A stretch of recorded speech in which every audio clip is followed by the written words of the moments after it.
Welcome to the Slop Farm. Enjoy the video. In this video, I will explain how to play eFootball using a PS4 controller.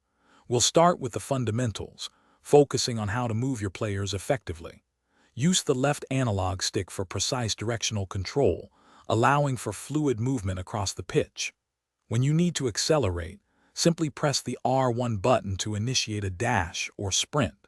Mastering player movement is your first step to dominating the game, so practice these basic controls to build a strong foundation. Now let's dive into attacking. Passing is crucial for building up play.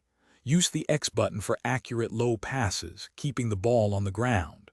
For longer distances or crosses into the box, the circle button delivers a lofted pass. To set up a teammate for a clear chance, press the triangle button for a through ball. When you're in a scoring position, unleash a shot on goal with the square button, aiming for precision or power. Defending is just as vital as attacking. To pressure the opponent with the ball, simply press the X button.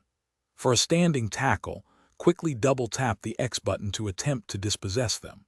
If you need to cover a lot of ground or make a desperate interception, the circle button performs a sliding tackle.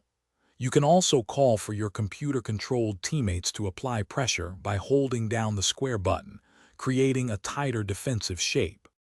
To elevate your game, explore advanced techniques. For close control and intricate dribbling, hold R2 while moving the left analog stick. The super cancel, achieved by pressing R1 and R2 together, is a powerful tool to instantly stop any action and regain full control. In the game settings, consider adjusting your pass-assist level. Level 2 offers a balanced approach.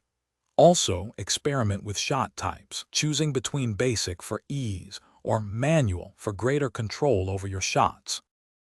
Thanks for watching. Consider subscribing if we helped you today.